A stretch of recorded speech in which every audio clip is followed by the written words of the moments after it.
Oh shit, we're live. All right. You caught me off guard there, Nicholas. You'd think by now I'd be a seasoned goddamn pro. But no, far from it. Ladies and gentlemen, boys and girls, listeners of all ages, the Dork Shared Universe and Geeks Worldwide Radio proudly presents to you the greatest, and I mean the greatest podcasting team in the world. I'm your friendly neighborhood backcracker, Dr. Joe. He's the Fry guy, Nick Friar, my partner in crime, the soon-to-be married man. Well, not that soon, but, he's getting there. He's working on it. Nicholas, how you doing, my friend? I am doing great. Outstanding intro, as always. I don't believe that I caught you off guard for 1 second. But you caught me with my pants down.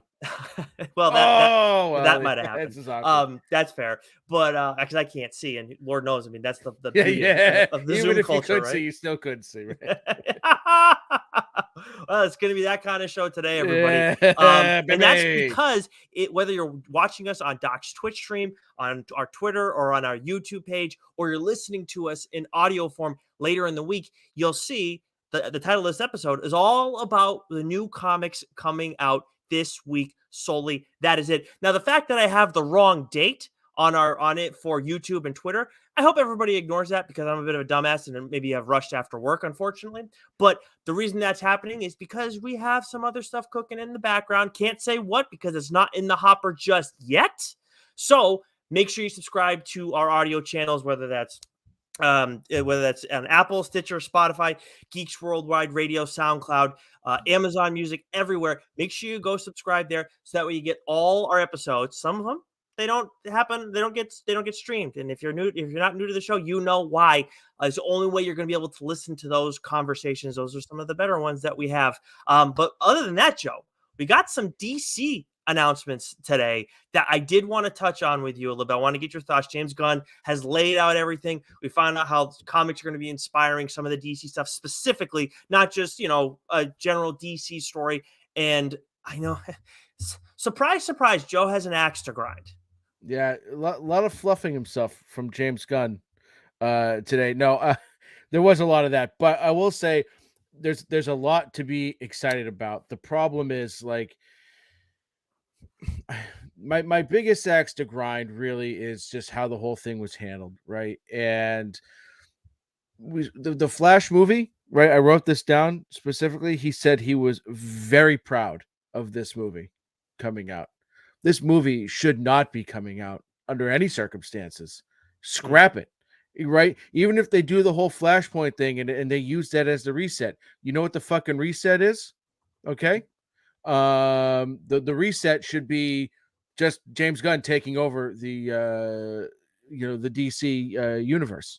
That's the fucking reset, right? You don't need this fucking movie with the Flash for something that he's proud of and he can't wait for it to come out and all that, right? No, it should boom, just stop it, scrap it, because it's just we're going to be watching these movies. They're not going to be very good, and then we're going to finally get into what his overall vision is, right?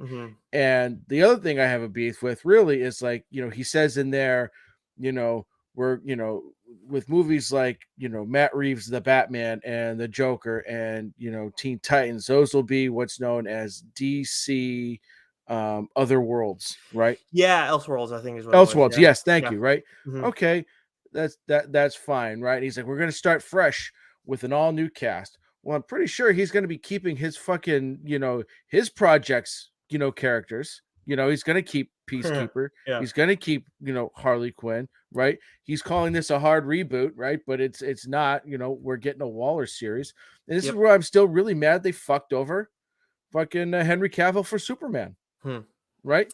Because I mean, we don't know a lot yet. Obviously, what they have planned with Batman and Brave and the Bold looks awesome. We're getting Damian Wayne, but we're clearly not getting Ben Affleck as Batman. He's going to be too old by that point. By the time this movie comes out, right? 2025, and so they're going to have to recast Batman again, right? And so we don't know that. I mean, what are they going to do with Aquaman? Are they going to recast Aquaman?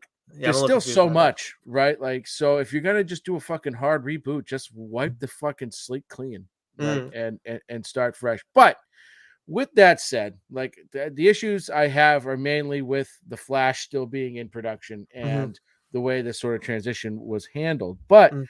there's a lot of good shit that's coming out of this, There is, right? there is. I'm by and large very excited. I understand your whole point about the Flash because obviously there's been a lot of off the field issues when it comes to that. That it you can't. It's hard to ignore those things.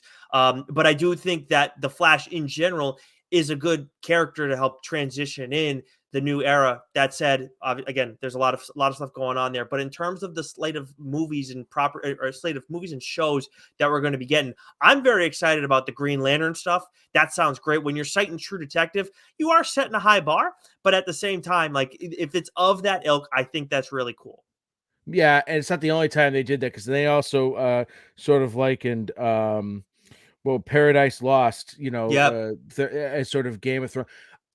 I'm a little worried that they're setting the bar too high because when you take sort of the top properties of their time Mm-hmm. and say these shows are going to be like that, well, it better fucking be like that. Or you know how fucking DC fans are, right?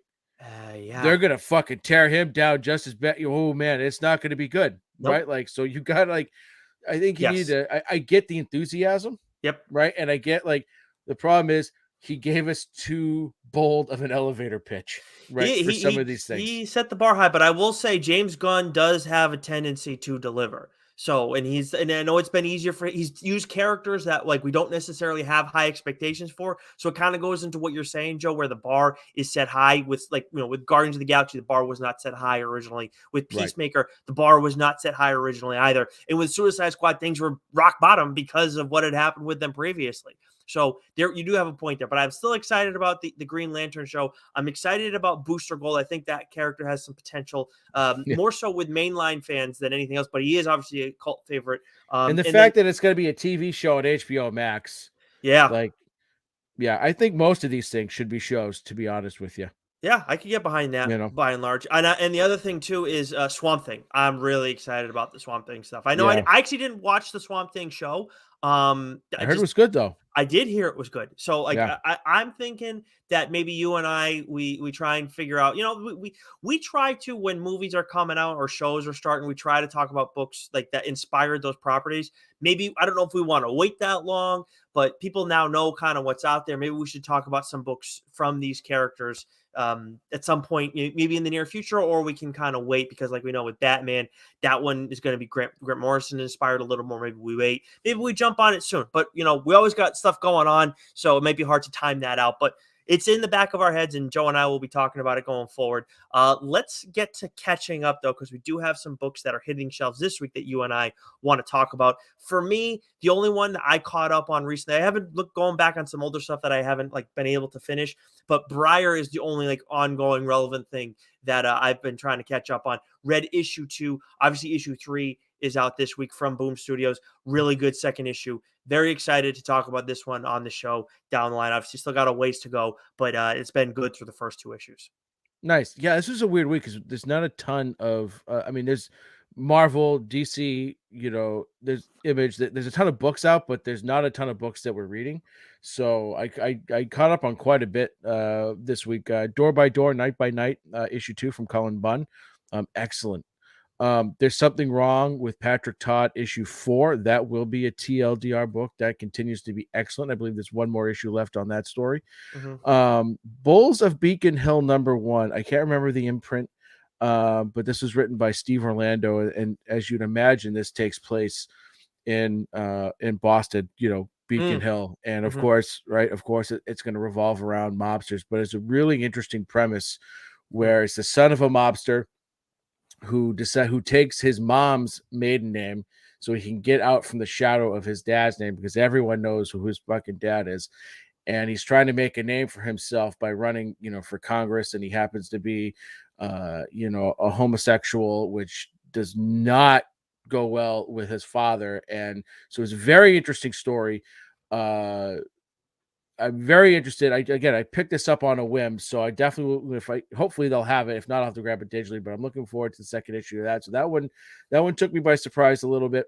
And then Book of Shadows issue 2. This was issue 1, issue 2 kind of came out back to back, but I forgot about us. And now issue 3, I believe, is coming out or is already out. But then issue 4 won't be coming out for a while. So there's been some weird delays with this, but that's been a really good series. Nice.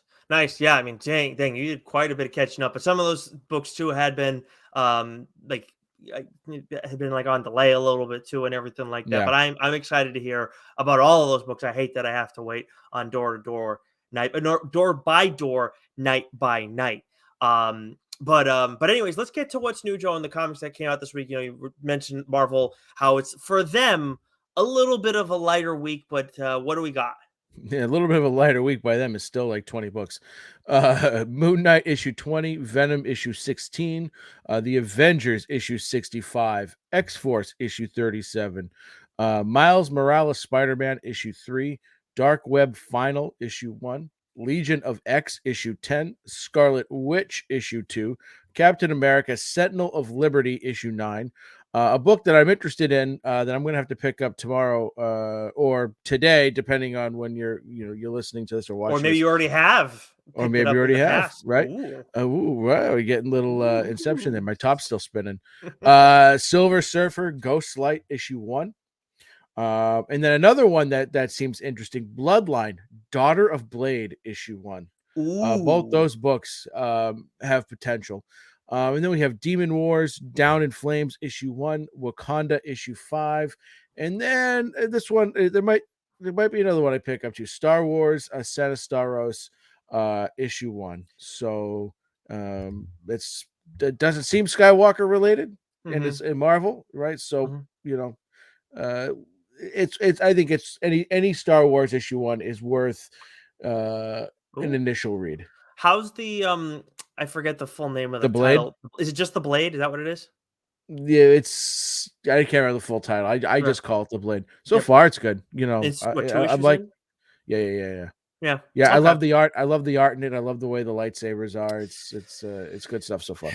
You beat me to the punch on calling dibs on that one. You beat me to the punch the one today. That was real dirty pool, if I'm going to be honest. I am not sorry about it at all, but you guys are going to have to wait a little bit on that because DC Comics, we got Lazarus Planet, Legends Reborn issue 1, The Flash 1 Minute War Special issue 1, Batman Legends of Gotham issue 1, Red Hood and is it Katana are in this issue, so I'm going to be checking that one out. Harley Quinn Romances issue 1, DC Power A Celebration issue 1, but nothing that we particularly want to break down, but Image does have a few we want to touch on.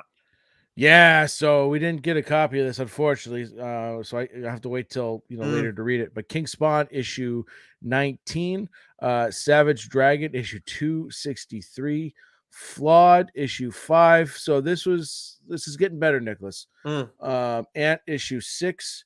And then we gotta wait before you go into the ones we want to break down. Sorry to cut you off. I need to say the King Spawn cover, the one that you posted, the one with the horns coming out, that is like as metal as it gets, and that may be my favorite cover of all time. It's absolutely a top 10 cover for me of all time. I absolutely friggin' outstanding. Like I saw that and I was like, I absolutely need to get this shit right away. And it was like when it came out, like I think Todd McFarlane tweeted out like a couple months ahead. But it was like this is outstanding. This is Spawn. This is everything I want from a comic book cover in one image, and it's just his face. But I mean, like the detail behind it, the lighting is so impressive with it too. And it's Javier Fernandez, if I'm not mistaken. That's his cover. It's Javi. Yep. Yeah. Oh he yeah. Did both. He did both of them. Yeah. It's but you know the one I'm talking about. Just his face with the horns. It's just like this is Spawn. This is what I love about comics. And normally a headshot isn't like the thing that's going to get it done for me, quite honestly. But this one is so well done, and it captures the essence of the character so well. Absolutely love it. So just on that alone, but King Spawn, a title we talk about all the time, absolutely, it's the best Spawn book out there right now. But this cover, man, just that cover was fucking badass. So I'm getting ready to do the Instagram post, and I'm like, what I tried to do, what I wanted to do was one book from sort of our 6 sort of favorite, studios, and nothing from Marvel was really sticking out to me. Nothing from DC was really sticking out to me. So I go to Image and I look at King Spawn and I go, fuck, Mm. and I'm looking just at the main cover, and then I scroll down and I see, the other variant cover there by Javier Fernandez. Like, yeah, let's that fucker's getting thrown on the list there, and then it ended up being like 3 image books on there, and then just a couple others. But that was Yeah. really fucking good. Oh yeah, I didn't realize that's the variant. Okay, yeah, that one's Yeah, the. Oh man, that's yeah, just. because the main cover kicks ass too, but Yes, it that does. variant is the fucking tits. Yeah, 100%. Yeah. It's seriously, I absolutely love it. But what? So I stole your thunder a little bit. We have I think 4 image books that we want to talk about. Two are first issues that you picked up. Are you calling dibs on either of these actually? Possibly one, maybe both. I got something to say on those, but let's start with Anita Hawes Mm, first, because this was an interesting arc for mm-hmm, us, right? mm-hmm, And with the first arc dealing with Hal and Henry, it was revolved around that case, trying to solve that case, and it was so fucking good. And mm-hmm. what we get in this arc is a little bit different. You think you're starting Yeah. off with that, and then it sort of morphs and changes and becomes something a little bit bigger, Yep. right? So the world of Nita Haas is taking a giant step, and especially with this particular issue. But there was one thing that stuck out to me, and it was maybe one of the most poignant lines I've ever read in a comic. Reading Rodney, whether it's Philadelphia or Nita Haas, we know that he can get fairly philosophical, Mm, right? And he make and the way he writes, it's deep. But there's a line in there where it says, "Character is born out of chaos." mm, And that was so fucking good. This is just a mm-hmm. simple line. In the context, I don't want to give anything away, but the context in which it was said and sort of who was saying it, it was so fucking good. It sort of gets you thinking. It's like it's absolutely right, Mm-hmm. because when the shit hits the fan, how are you going to react? Are you going to get up, grab yourself, pick yourself up by the bootstraps and keep on fighting? Are you going to stay down and cower? Are you going to, go to the evil side? You're going to go to the light? Like, so much, right, of who we are can be determined, can be said about us by how we deal with the chaos, right? And and Yeah. and and all. So that line just absolutely resonated with me. I just thought, like, in the moment of that book, it was one of the best things I've read in a comic, period. That says a lot. I mean, and Rodney Yeah. does a great job. You're right. Like he gets. I mean, he gets real deep, and it seems like it's very natural for him to do it. And on top of all that, too, when you're talking like there's some. We can't spoil things, but there's like we talk about it getting larger. Like Yeah. like this issue probably more than any other, and for readers, you will see what that means when you pick this one up. But yeah, things in the Philadelphia universe, things are crazy. We talk about the main title all the time. Obviously, Nita Hawes is its own thing, but it's set in the same universe. So there's a lot of interesting stuff going on there. But that's very interesting. And not that I didn't appreciate it, but it didn't hit me in the same way that it hit you. But it's very true. Very Yeah, good. yeah, it was just such a perfect line said at the when it was said at that moment in the book. So Mm. Awesome. All right, where do you want to go next? Because again, like you have 2 books that I know you want to talk about, and then I mean, there's a third one that we also talk about that I want to hit on. right. Well, let's do this. Let me talk about my 2 books, and then because you can kind of combine 2 as well here. Yeah. So I'm going to start with let's see, Almighty, issue 1. Mm-hmm. So this was, let me pull it up here. Almighty issue 1. This is written by Edward LaRoche, who's Mm-hmm. also the artist on this, along Oh, with Brad nice. Simpson. Okay. And so this is a book where, so I didn't mention this in catching up. There's a book I read in catching up this week called Children of the Black Sun, issue 1. Mm-hmm.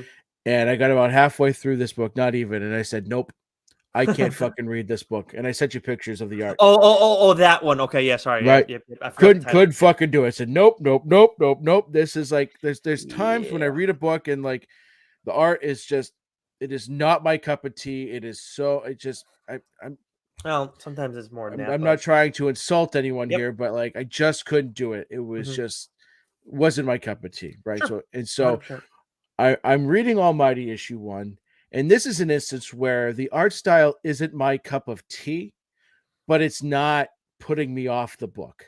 Mm-hmm. Right. The Interesting. story is really great. The story was absolutely fantastic, actually. It's a post-apocalyptic story where a girl is kidnapped sort of by this biker, bandit gang sort of thing, and she escapes. But it doesn't seem like she's going to escape. And then someone come along who's been out looking for her, kind of saves her. And this is going to be about the journey to kind of get her back home. Mm-hmm. And it was excellent. So the art style wasn't my favorite, but it's not taking me out of the book. I definitely want to read issue 2. Right. So Nice. this is the instance where I'm like, is it a TLDR book? Wait and see. Okay. Right. Nice. So I'll Almighty, hold off. issue 1, I thought I enjoyed it very much. Cool. But I got to kind of see where it goes. Mm-hmm. The other book that I read this week was Blood Tree. Blood Tree. Thank you, Jesus You're Christ! I'm trying to welcome. do 1,000 things. Blood Tree issue 1. This was written by Peter Tomasi with art by Maxine Simic, and again, another book where the art style isn't quite my favorite, but I definitely enjoyed it a little bit more than Almighty issue 1. Okay. But this is a serial killer book. This is a crime book, Mm-hmm. right? And it's got some religious undertones, Nicholas. Where the serial killer, he puts angel wings on his victim and then drops them from various heights. And so like this is right in my wheelhouse. This is a crime. This is a serial killer book. So this one has a lot more potential to be a TLDR book. Again, wait and see. Mm-hmm. I would probably rank this one a little bit higher. Okay. But once we get the second issues of both these books, I'll probably have a really good sense then. But 2 number ones, enjoyed them both. Even though like the art style wasn't my favorite. Mm-hmm. Like I can get over that sometimes. Mm-hmm. Sure. No, I hear you. Right? Yep. But that Children of the Black Sun, man, nope. Mm-hmm. Couldn't do it. And you know what it was too? It wasn't just the art style, it was also the coloring. The color palette that was I used. noticed that when you sent it to me. Could it Yeah. was couldn't do it. Yeah, Couldn't do no, it. I got that. Yeah, it's hey, and maybe hopefully there are some people who like it and that scratches their itch, but I did not. I only saw the pages you sent me, but I can see why it wouldn't scratch your itch and it wouldn't have scratched mine. Needs to be really, really good writing for that. But anyways, that's not that again we try to keep as positive as we can here, unless we're talking about the big two. They're always fair game. But from Image, of course, we have Rogue Sun issue 10 and Radiant Black issue 21 out this week. And I will tell everybody this, we always keep stuff in the hopper, keep things quiet.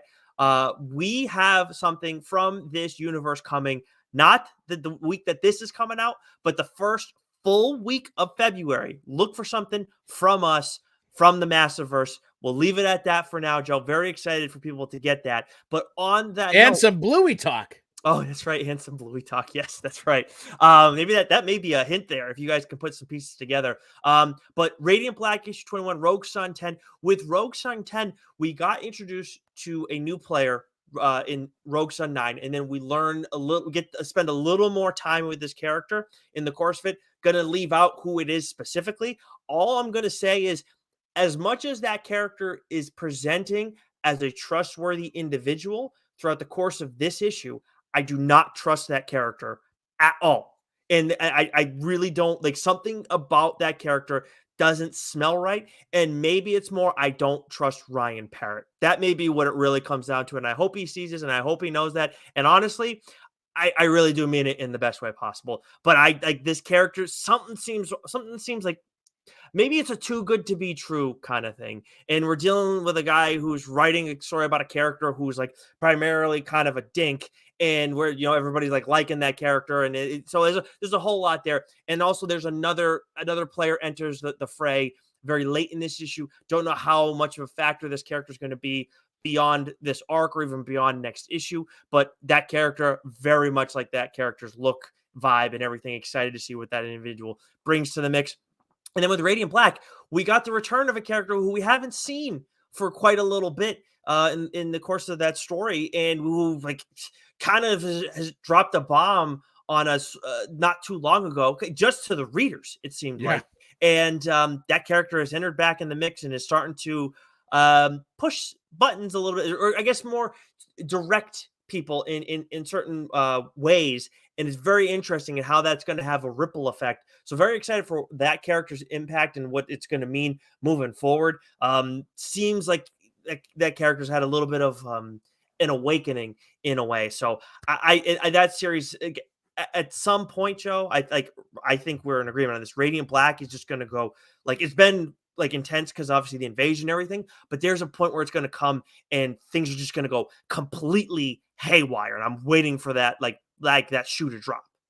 This was my favorite issue of Radiant Black in some time. And Mm, that's not to say that it hasn't been any good, mhm. you know. Of course. It's been very steady. It's been it's been fantastic, but like this particular issue was my favorite because I think uh if anything, it really pushed the story forward. Mhm, It's really setting up for what's to come. And I mean, we've been having this build up, but we've also had like a few like issues that have been focused on the other radiants, which you need, right? Because it's all coming together. mhm, It's all cooking. But I continue to love the dynamic between Nathan and Marshall, mhm. and I love their interactions with each other, throughout this episode. But the setup, what's to come, what's at stake. I mean, this was, by far to me the best issue of the arc. Yeah, and you know what? The one thing I'm so glad I was skimming through the pages as you were talking about it because almost forgot.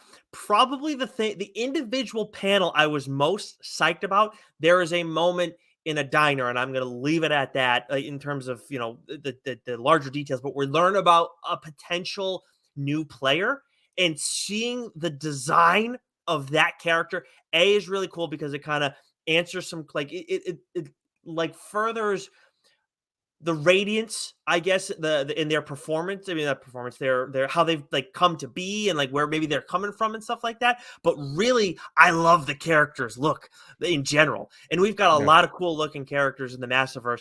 But this one has the potential to possibly be the best, and that's saying a lot because we love Rogue Sun, we love the Dead Lucky. I can't remember the character that the four Radiants fought a while back, but we haven't seen that individual. Right. Shift has a great look, and then just Radiant Black in general has an awesome look himself. So really, really cool addition that I'm very excited about too. So a big week for the Massiverse, and obviously more to come. Let's move over to Boom though, Joe, because I know you have a book you want to talk about there. I have Briar issue 3, which I have dibs on. Then there's Magic the Gathering issue 23 that's out this week. And then the book that you've called dibs on, I think the most recent dibs you called. No, not the most recent because you called dibs on Mosley, but The Approach issue 4 hit shelves this week. How was it? Oh man. So like it's been paced really well throughout the start. And again, we get this is the penultimate issue, in the way it ends. Holy shit, but this has been like a sneaky good horror book. Mm-hmm. Taking place, like, within the confines of this sort of, small airport in the middle of a storm. And you've gotten, sort of attached to some of these characters, and then just the events that unfold. Like, you want to talk about like, you know something big brewing in the build up to that. Well, it does that and then some. Like, I didn't see it coming, which was excellent because I love when that happens. And I just love there's the sneaky horror elements to this. And I shouldn't really call it sneaky because I think it is, but it's not like the typical horror books that we kind of read, right? It there's Sure. there's there's a lot of Not suspense. sync. But right, but it's a monster book, right? Yeah. And it's just so good. Again, I love when this happens. Like, you pick up a number one, you don't know what to expect, and it knocks your socks off. That's why we do this show. That's why, like, it's a little bit easier with, like, say, Boom, Image, AWA to Mm, do that. One, because they have a track record. Two, because we get review copies from them. Sure. But when I talked about, the what was the book there? Bulls of Beacon Hill. Like, I've been grabbing a lot of random number ones from Mhm. much smaller, different publishers, Right. and I love when they sort of take off and knock my Yeah. socks off. But like the approach, man, it's a good thing we got that rule in place. Boom, number one, you fucking read it. You Otherwise, I know, might not have read it. And here yeah, we are. I'm a little bummed about that one because I saw that I was like, this looks interesting. Like, and then you called dibs on it, and it was like I definitely had a fair chance to look at it first to call dibs, but you beat me to the punch, fair and square. But I was like, this one, I don't know what it is, but like before even looking at the interior art, I was like, this has some potential for some reason. I don't know what itch is scratching right now, so I'm excited for that the first arc or whatever or the story to wrap up, so you can talk about it on the show. Because I want to get my hands on this thing. And I know what you're saying, like where hey, it's nice that we have it with Image, Boom, and AWA, but not everybody has that luxury that we have. So Right. we're not taking risks by looking at these first issues. The people are taking the risks, and we're trying to help you guys and make you not need to feel the need like you're taking as much of a risk because you can trust our opinions. Listen to us, and you won't be taking any risks. Exactly. Let's see. Speaking of AWA, Joe, so I have only done one AWA book for a mainline episode on here because I know how you feel about AWA, and they only put out one book a week. So I generally don't want to call dibs. Obviously, you were generous and took Sacrament, in where that absolutely was an AWA worthy book, and you read it first, but then you said, Nick, I'm not going to do it to you, Nick. Let's read it together. But you do call dibs a lot on shit. And when it comes to AWA, so I was like, okay, fuck this. Like, you did it on Trojan, and I was thinking about it, and no, I'm going to do it with Black Tape because it very much seems like my vibe, and it absolutely is. We talked about it with Axel Alonso when we had him on the show just a couple, actually, it was earlier this month, believe it or not. And he, gave us a little bit of a rundown of what it is, but it's heavy metal, and the thing that's really interesting is, the ending is like obviously the propulsion into what's going forward, but the throughout all of it, it's like you work off of the cover. And I feel like we get it where, I was just raving about the King Spawn issue 19 cover, right? And that's just really cool. I'm really excited about it.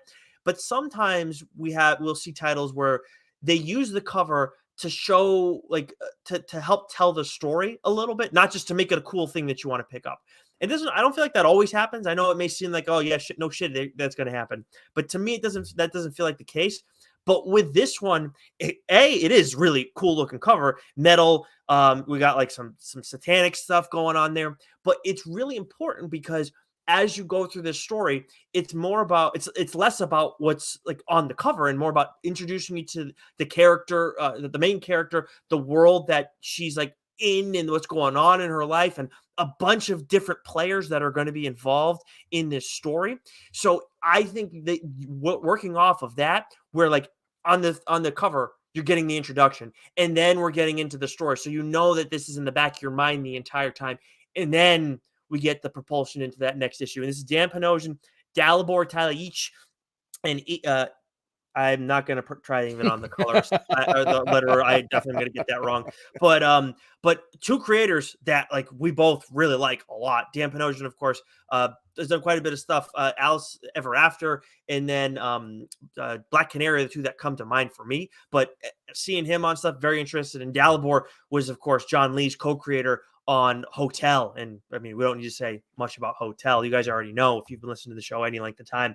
But really good start to this series. Very excited. Only 4 issues, so it won't take long for me to talk about this one on the show.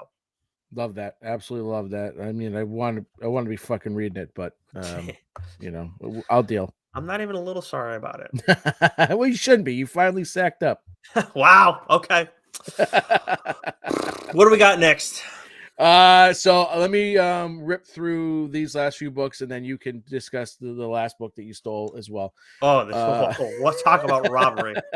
Oh my goodness! I can't wait to hear about this. I haven't seen you this excited since you ate that creme brulee. So from IDW, we the one that Billy turned down when we told that waiter this menu stinks.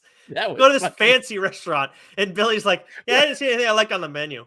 All right, Abe and Louis. Yeah.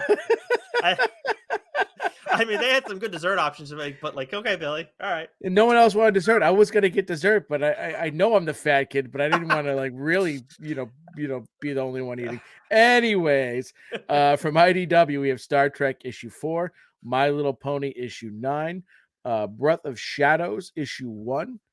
From Ablaze, we have Children of the Black Sun issue 2. Nope, nope, nope, nope, nope. I can't say this book is not for me enough.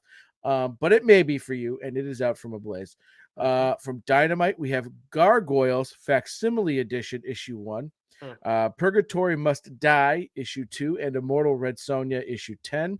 And then from Frank Miller Presents, we have Ancient Enemies, issue 2. And then lastly, from Dark Horse, I want everyone to remember that name, Dark Horse. We talk about them from time to time. We have Minor Threats, issue 4, which I believe is a Patton Oswalt vehicle. We have Quick Stops issue 4, which I believe is a Kevin Smith vehicle. We have Young Hellboy Assault on Castle Death issue 4. And then Nicholas, you have this book here that you called dibs before I even looked at the folders to see what was out this week. That's how excited you were. Where Monsters Lie, issue 1.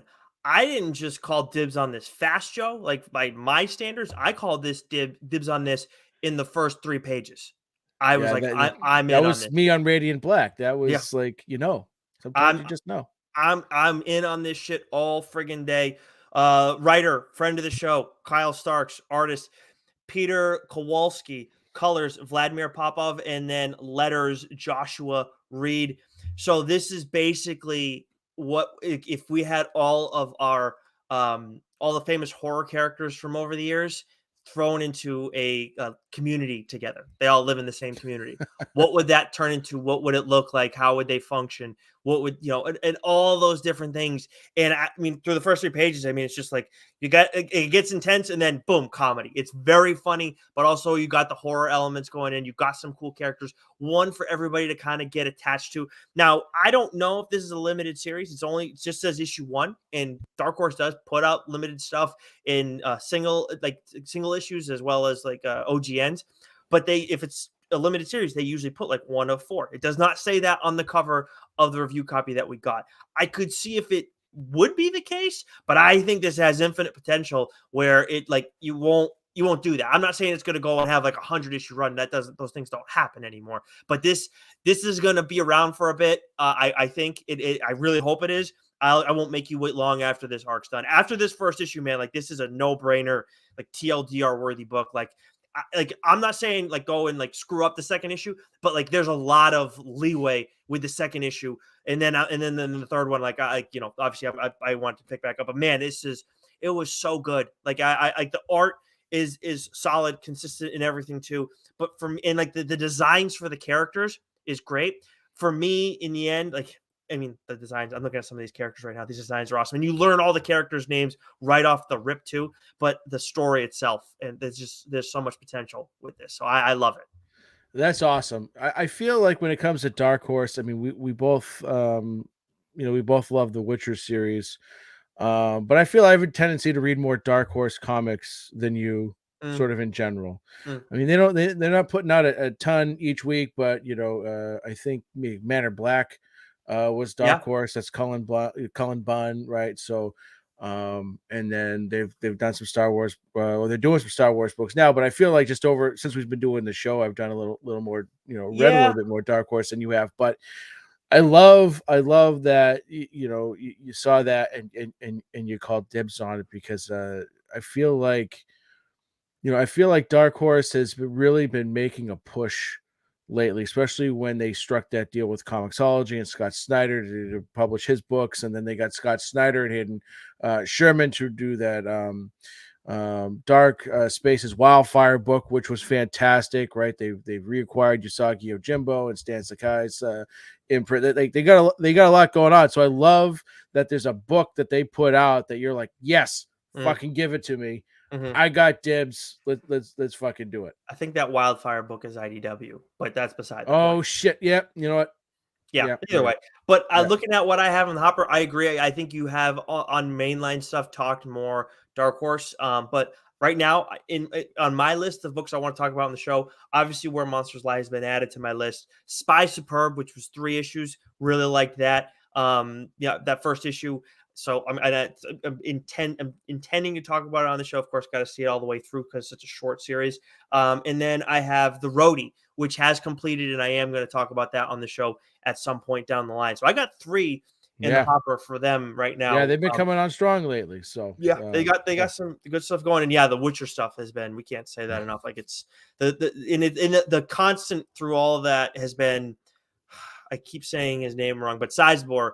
Like maybe at some point we can get some clarity on how to say his name. But he's been I great with the character. so Bartosz Sizemore, I think is what it is. Yeah. yeah, I was trying to make an original Tic Tac, the other day, and I was going to do my top 5 books from the week, which I'm going to try again to do this Nice, week. nice. And for some reason, the program I was using to record it, like I recorded it, it was great, and then it's like it corrupted or something. And I'm like, I'm not doing this fucking again. I've been trying to do it for like trying to like say what I wanted to say correctly for and it's like fuck it. But I remember sitting there like pronouncing his name, at least a dozen times, thinking like, how am I, because I don't want to sound like a fucking dolt. Bartosz Sizemore, I think, is how I. Anyways, so, Yeah. but yeah. Yeah, I think it's right. Again, someday hopefully we can get some clarity. We're not, being shy about it all. We want to have him on the show at some point because, he does a great job writing Geralt. Like he's worked with different artists each time he's been writing the character, but been doing a great job. But yes, that does wrap it up for what. Yep, lost you, Nicholas. So that is it for TLDR this week, folks. Nicholas needs to pay his internet bills because he is. Wait a minute, I think we're good. Are we good? I think we're you good. paid the bill. You Venmo Verizon. Yes, I have too many things on the Wi-Fi at once, and the missus is probably watching something on TV. Bro, he's not even married yet. He's already thrown her under the bus. She still has time to say no. Yeah, I don't think so. Anyways, but quick programming note for everybody. We should have probably said it off the top. We are not going to have a what's new or mainline episode next week. We do have something planned for you guys, but just scheduling wise, we got something that came up. So we're just going to have that one surprise that we teased earlier. So make sure you subscribe to the show in audio channel. There will be no stream of any kind from TLDR the week of the 8th. Yeah, the week of the 8th. That's what it is, February 8th. You can say what it is. It's my daughter's birthday, and I'm taking her out to the 99. Okay, well, there you go. Yeah. The 99. Wow, look at you. Was it? Hey, it's what she picked, man. Birthday kid gets to pick. Is it always the real deal? Is that no 99ers always come back for more. That's what it is. That's what it was. Okay. Yeah. Well, anyways, that one's free. And until then, Joe, stay sexy. You know it.